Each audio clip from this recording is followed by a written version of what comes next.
प्रभू येशूच्या नावामध्ये सलाम. देवाची आपण स्तुती करू, त्याच्या नावाला धन्यवाद देऊ, कारण परमेश्वर चांगला आहे, त्याची दया सनातन आहे आणि त्याच्या दया कृपेस्तव आपण पुन्हा एक वार परमेश्वराने आपल्याला शब्दाचा दाखवला, त्याची स्तुती करण्याची संधी दिली आणि आपली उपकारस्तुती, त्याची उपकारस्तुती करण्याची संधी दिली, प्रार्थना सादर करण्याची संधी दिली, त्याचं वचन ऐकण्याची संधी दिली. आपण याबद्दल देवाला आपण धन्यवाद देऊ, त्याची स्तुती करू, कारण तो चांगला आहेस. त्यावेळेस आपण संदेशाकडे जाणार आहोत आणि त्याबद्दल मी आपल्यासाठी प्रार्थना करतो. दयाळू देवा, आकाश पृथ्वी यांच्या निर्माण करत्या जिवंत देवा, आम्ही तुला धन्यवाद देतो, तुझी स्तुती करतो, कारण तू स्तुतीस पात्र देव आहेस, भयास योग्य आहेस. दयाळू कृपाळू परमेश्वर आहे बाप्पा, आम्ही तुला धन्यवाद देतो सर्व तुझ्या चांगुलपणासाठी. मागील आठवड्यामध्ये आमची मंडळी, आमचे प्रियजन, आमचे लेकर बाळ, आमचं कुटुंब, सर्व खेडेवारी मंडळ्या, या गावातली सर्व विधर्मी विश्वासणारे, या गावातली सर्व मंडळ्या, सर्वांचा तू सांभाळ केला. सैतानाच्या दुष्टवाईट योजना, सर्व रोगराई, वादळ, तुफान, अपघात, धोक्यापासून, करोनापासून आम्हा सर्वांचं रक्षण केलं. आणि पुन्हा एक वार तुझी स्तुती करण्यासाठी हा शब्दात वार तू आम्हाला दाखवला देवा. उपकार मानतो सर्व तुझ्या चांगुलपणासाठी. आम्ही तुझी उपकार स्तुती करतो की तू आमच्या मंडळीची, आमच्या प्रियजनांची तू काळजी घेत आहे, सर्वांना शारीरिक आध्यात्मिक आरोग्य देत आहे बाप्पा. याबद्दल आम्ही तुला धन्यवाद देतो. आम्ही तुझी उपकार स्तुती करतो देवा की या लॉकडाऊनच्या दिवसामध्ये देखील आम्हाला तुझं वचन ऐकण्याची संधी मोबाईलवरून उपलब्ध करून दिली बाप्पा. धन्यवाद देतो, तुझी स्तुती करतो देवा. तुझ्या वचनातून बोलत असताना माझं सहाय्य कर, माझ्या जिभेला स्पर्श कर, माझा शक्तपण दूर कर. जे कोणी हा संदेश ऐकतील बाप्पा, त्या सर्वांना या संदेशाद्वारे आशीर्वाद दे बाप्पा, अशी तुला आग्रहाची आणि कळकळीची प्रार्थना करतो. प्रभू येशू, तू आज आमच्यामध्ये उपस्थित आहे आणि तुझं गौरव तू आमच्याद्वारे करून घेशील देवा. हा देखील आमचा विश्वास आहे. म्हणून आम्ही तुझ्या नावाला मान, महिमा, गौरव, आदर, सन्मान देतो देवा, कारण तू खरोखर चांगला आहे. आमच्या अशा कळपावर आशीर्वाद पाठव, आमच्या कळपाचं रक्षण कर देवा. लहान लेकर आहे, तरुण आहे, वृद्ध, वयस्कर आहे, सर्वांना आरोग्य, कृपा, शांतीपूर्व, सर्वांना सुखी, निरोगी, आनंदी ठेव बाप्पा. आणि तुझं गौरव आम्हा प्रत्येकाच्या द्वारे तू करून घे राजा, अशी आम्ही आग्रहाची आणि कळकळीची प्रार्थना करतो. ये बाप्पा, आम्ही सर्व मान, महिमा, गौरव, आदर, सन्मान तुला देतो तेव्हा, कारण तू चांगला आहे. आमच्या मंडळीमध्ये जे कोणी आजारी दुःखी असतील तेव्हा अशांना स्पर्श कर, त्यांना आरोग्य दे कृपापूर्व. सर्व लहान लेकरं, तरुण, वृद्ध, वयस्कर आहेत, सर्वांना आरोग्य दे बाप्पा, तुझी कृपापूर्व, सर्वांना सुखी निरोगी ठेव. आमची प्रार्थना देवाचं ऐकली, याबद्दल उपकार मानतो. आज जगामध्ये ज्या ज्या ठिकाणी तुझ्या नावाने ऑनलाईनमध्ये भक्ती चालू आहे बाप्पा, ते प्रत्येक ठिकाणी तू हो बाबा, प्रत्येक सेवकाचं सहाय्य कर आणि सर्वांना आशीर्वाद दे बाबा. तुझं गौरव प्रत्येकाच्या द्वारे व्हावं असंच तू दे. मान, महिमा, गौरव, आदर, सन्मान तुला देतो, कारण तू चांगला आहेस. येशू आमचा तारणारा, याच्या गोड आणि पवित्र नावाने ही प्रार्थना केली म्हणून तू एक बापा, आमेन. जसं की आपल्याला माहित आहे की आपण फिलिप्पीकरास पत्रावर अभ्यास करत आहोत आणि त्यावर आजपर्यंत आपण अनेक संदेश ऐकलेले आहे. आज देखील आपण फिलिप्पीकरास पत्रावर त्या ठिकाणी संदेश ऐकणार आहोत आणि या ठिकाणी या संदेशाचं हेडिंग आहे प्रेषित पाऊलाची तिमोथेबद्दल साक्ष. फिलिप्पीकरास पत्र याचा 2रा अध्याय 19 ते 24 या वचनाकडे आपण थोड्या वेळ लक्ष देणार आहोत. या वचनामध्ये आपण पाहतो, प्रेषित पाऊल तिमोथेची प्रशंसा करतो, तिमोथेबद्दल फिलिप्पी मंडळीला साक्ष देतो.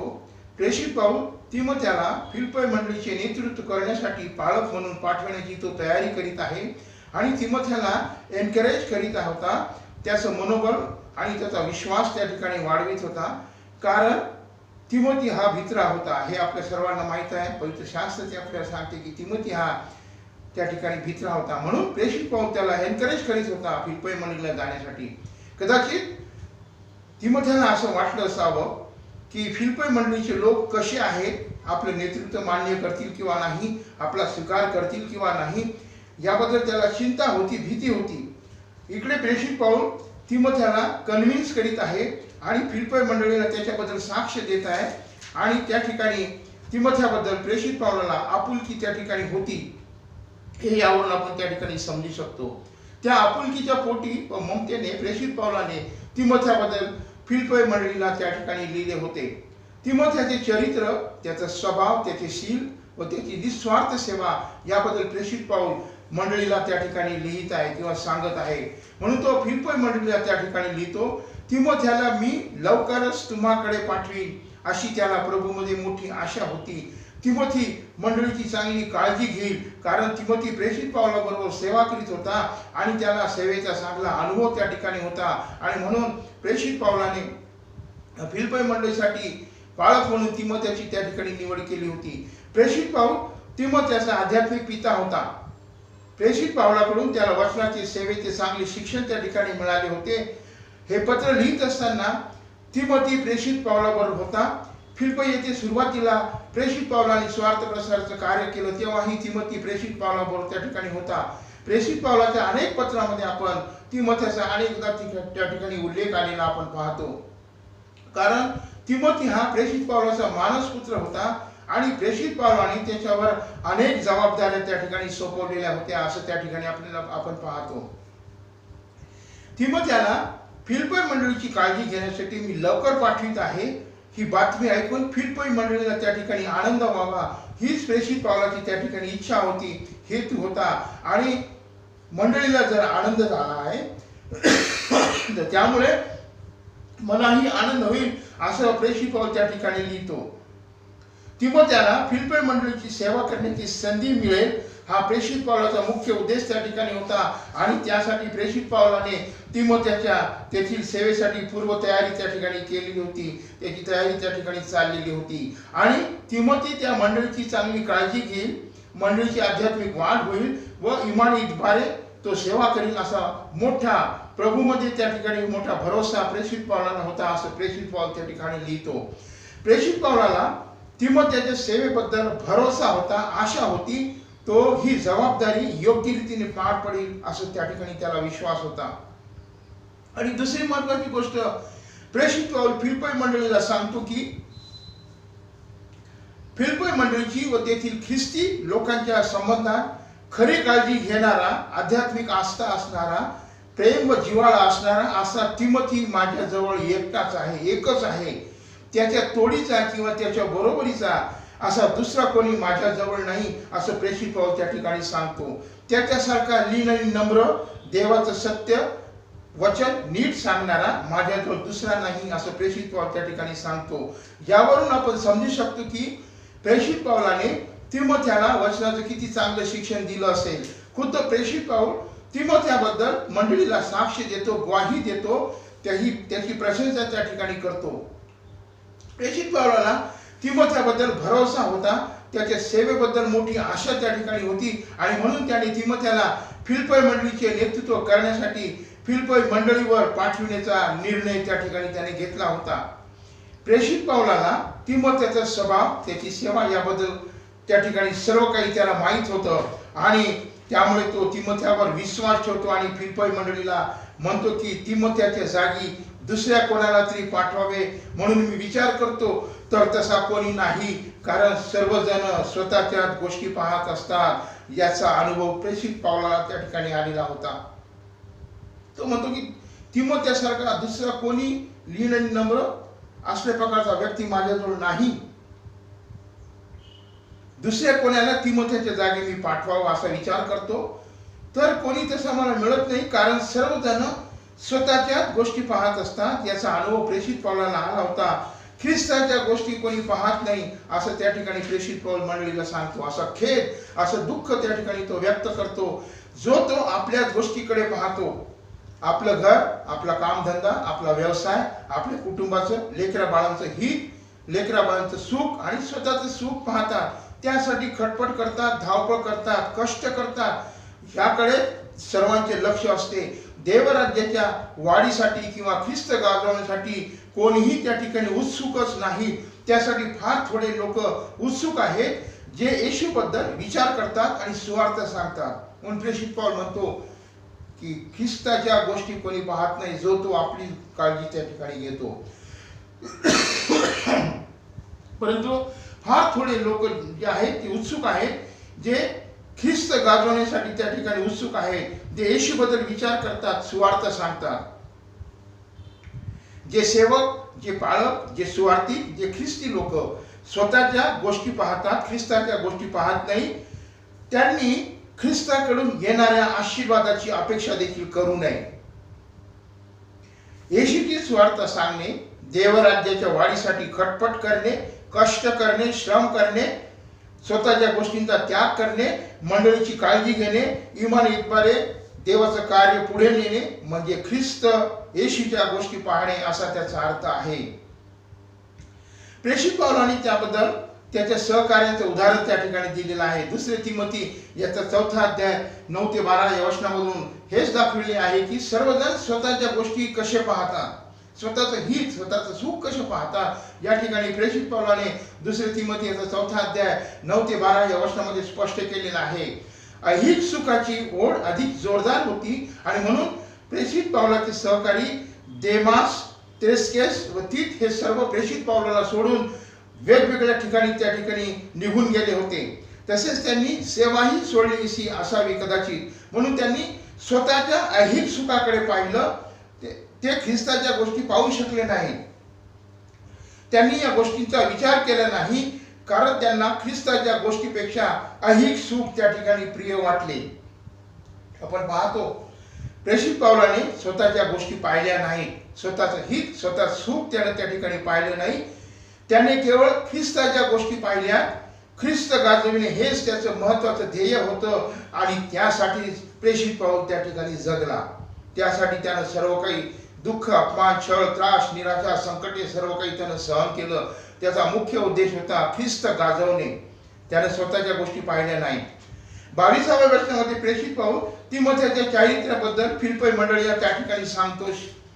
त्याचे शील, त्याचे चरित्र कसे आहे हे तुम्हाला माहित आहे असं त्या ठिकाणी प्रेषित पाऊल मंडळीला सांगतो. त्याचे महत्व किती आहे, तो कसा आहे हे फिलिप्पी मंडळीने प्रत्यक्ष अनुभवलेले आहे आणि त्याची लायकी किती आहे ते इतर कोणाही पेक्षा प्रेषित पावलाला अधिक चांगलं माहित आहे असं त्या ठिकाणी तो म्हणतो. या ठिकाणी आपण पाहतो जसा मुलगा आपल्या सख्या बापाची सेवा करतो तशी तिमोथेने माझी सेवा केली. स्वार्थ प्रसार करताना त्याने मला मदत केली, माझी सर्वतोपरी काळजी घेतली, माझी खूप सेवा केली असं तो फिलिप्पी मंडळीला सांगतो. तिमोथेबद्दल साक्ष देतो, तिमोथेची प्रशंसा त्या ठिकाणी करतो. तिमोथी प्रेषित पावलाचा मानसपुत्र होता, मानलेला पुत्र होता. तरी त्याने खऱ्या मुलाप्रमाणे, सख्या मुलाप्रमाणे आपल्या आध्यात्मिक पित्याची म्हणजे प्रेषित पावलाची काळजी घेतली. अंतःकरणापासून त्याची सेवा केलेली आपण त्या ठिकाणी पाहतो. तिमोथी हा प्रेषित पावलाचा मानलेला पुत्र किंवा मानसपुत्र होता. तरी त्याने सख्या मुलासारखी तिमोथेची प्रेषित पावलाची त्या ठिकाणी काळजी घेतली आपण या ठिकाणी पाहतो. आज आपण पाहतो असल्या प्रकारची प्रशंसा प्रेषित पाऊल तिमोथेबद्दल त्या ठिकाणी करतो की तो सेवा करत असताना तिमोथेने त्याला मदत केली, आपल्या सख्या बापासारखी त्यानं त्याची सेवा केली असं प्रेषित पाऊल फिलिप्पी मंडळीला ठिकाणी सांगत आहे. आज आपण पाहतो आजच्या युगामध्ये फार थोडके लेकरं आपल्या आई वडिलांची काळजी घेतात. ही सत्य परिस्थिती आहे, तुम्हाला आणि मला माहित आहे. काही लेकरं आई वडिलांची काळजी घेत नाही, त्यांची सेवा करीत नाही, आई वडिलांना त्रास देतात, जेरी सांगतात, हर्याश करतात, टॉर्चर करतात. अशा लेकरांना तिमोथी हे उदाहरण आहे. तिमोथेचा किस्सा अशा लेकरांनी घ्यावा. आई वडिलांनी आपल्या लेकरांना तिमोथेबद्दल त्या ठिकाणी सांगावे, शिकवावे, ही आजची गरज आहे. तिमोथेने आपल्या आध्यात्मिक पित्याची काळजी घेतली, त्याची सेवा केली. आजच्या युगामध्ये तिमोथेसारखे लेकरं, तिमोथेसारखे सेवक आपल्याला पाहाव्यास मिळत नाही. ही सत्य परिस्थिती आहे. म्हणून आई वडिलांनी आपल्या लेकरांना तिमोथेचं उदाहरण द्यावं, तिमोथेबद्दल शिकवावं, सांगावं. प्रेषित पावलाने फिलिप्पी मंडळीला तिमोथेच्या वागणुकीबद्दल, त्याच्या चारित्र्याबद्दल जोर देऊन त्या ठिकाणी शिफारस केलेली आपण त्या ठिकाणी पाहतो, प्रशंसा केली होती. वास्तविक पाहता तिमोथेला येशू ख्रिस्तावरील विश्वास व वचनाचे बाळकडू त्याची आई युनिके व त्याची आजी लोईस यांच्याकडून त्या ठिकाणी मिळाले होते. या दोघींनी तिमोथेला देवाच्या विश्वासामध्ये, वचनामध्ये त्या ठिकाणी वाढवलेले होते. त्यामुळे तिमोथी आई आणि आजीच्या शिस्तीमध्ये त्या ठिकाणी वाढला होता. त्याचा फायदा त्याच्या सेवेमध्ये त्याला झाला आणि त्यामुळेच तो प्रेषित पावलाचा आदर करू शकला, त्याची सेवा मनोभावे त्या ठिकाणी करू शकला.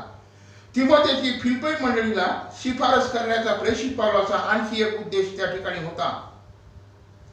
तो उद्देश म्हणजे प्रेषित पावलाने तिमोथेच्या प्रशंसेमुळे तिमोथेला सेवा करण्यासाठी उत्तेजन मिळावे, त्याला धैर्य यावे असे प्रेषित पावलाला त्या ठिकाणी वाटत होते आणि म्हणून त्याने तिमोथेची फिलिप्पी मंडळीला त्या ठिकाणी शिफारस केली होती. पुढे 23व्या वचनामध्ये प्रेषित पाऊल म्हणतो, माझे काय होणार हे समजताच त्याला रवाना करता येईल अशी मला आशा आहे. पहा, या ठिकाणी या वचनामध्ये प्रेषित पाऊल म्हणतो की माझं काय होणार हे त्याला माहित नव्हतं, परंतु ते त्याला समजल्यानंतर त्याला रवाना करता येईल अशी मला आशा आहे. तिमोथेकडून फिलिप्पी मंडळीचे वर्तमान पावलाला कळावे.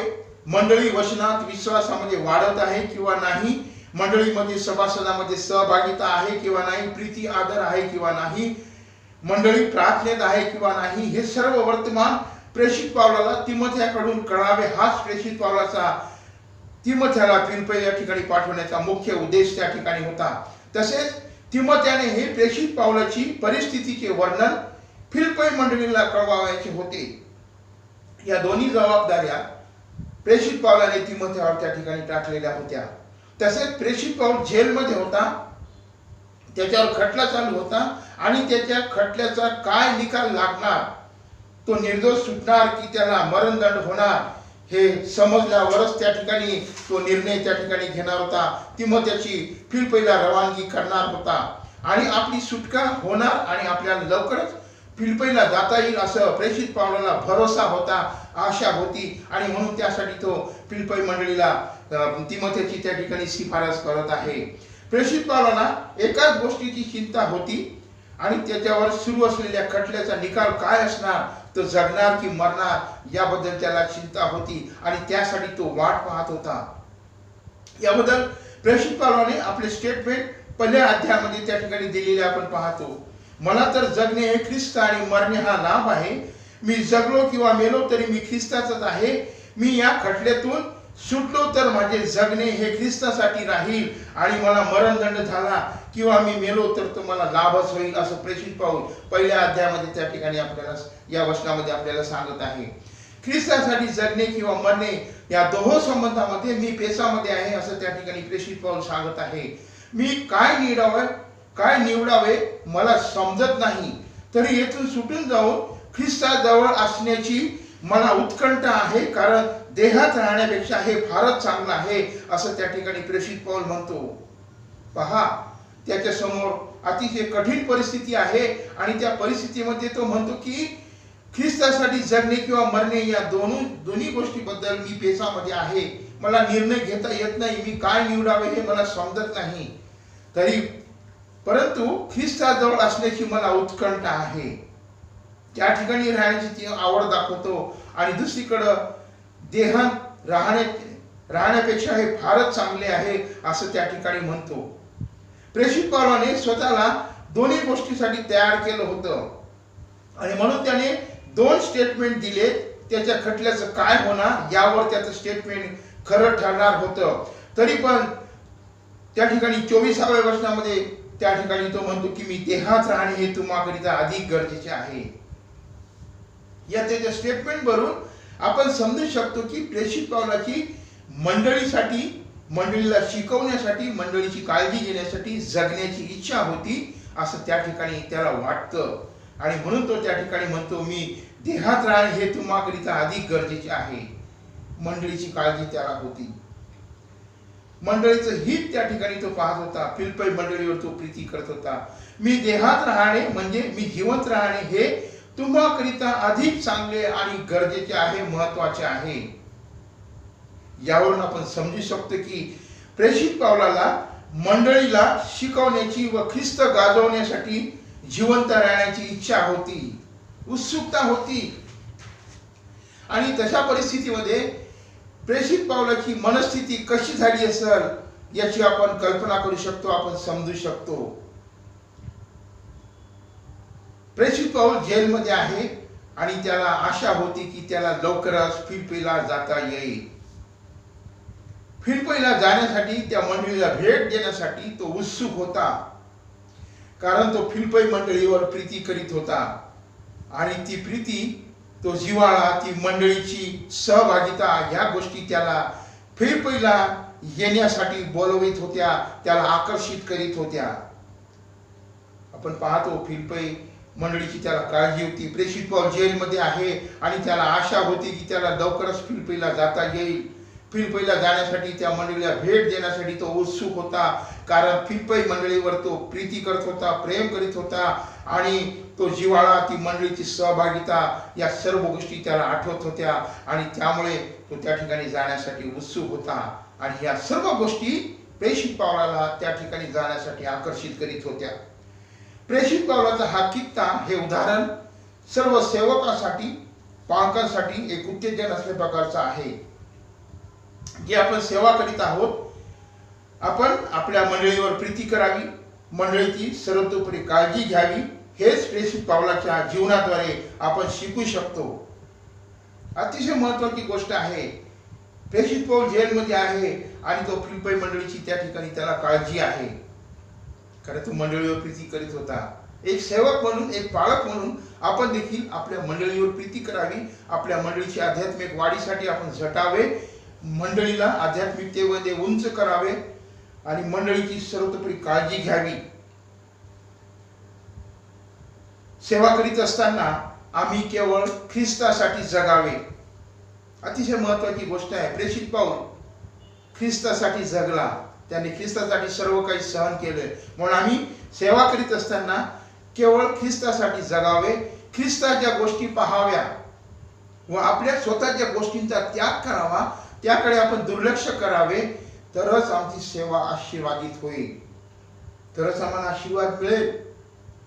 स्वतःच्या गोष्टीकडे आपण दुर्लक्ष करूया.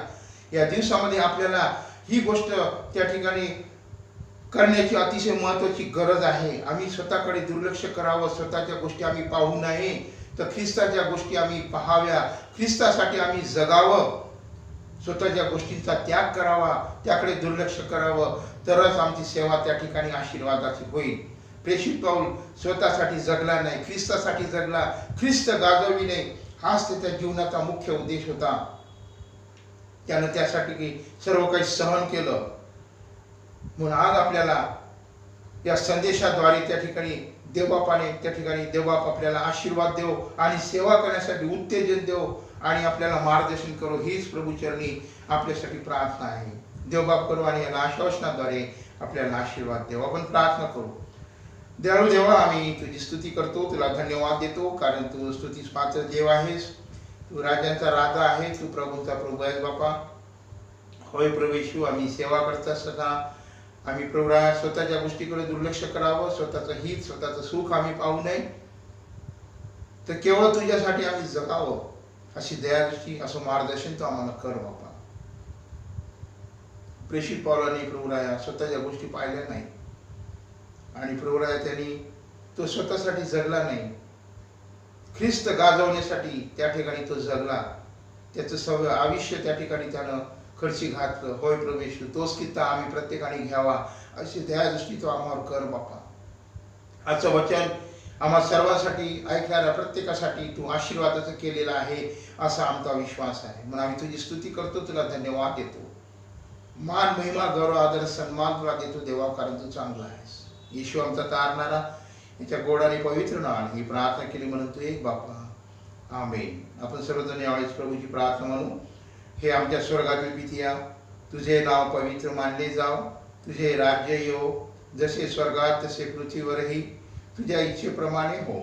आमची रोजची भाकर आज आम्हास दे, आणि जसे आपल्या ऋणास आम्ही ऋण सोडले आहे, तसेच तो आमचे ऋण आम्हास सोड, आणि आम्हास परीक्षेत आणू नकोस, तर आम्हास वाईटापासून सोडव, कारण की राज्य, सामर्थ्य आणि गौरव ही सर्व काळ तुझीच आहे. आमेन. आता आपल्या प्रभू श्री ख्रिस्ताची कृपा, देवबापाची प्रीती आणि पवित्र आत्म्याची सहभागिता आता आणि इथून पुढे सर्व काळ आपल्या सर्वांबरोबर सदोदित असो. आमेन. सर्वांना सलाम.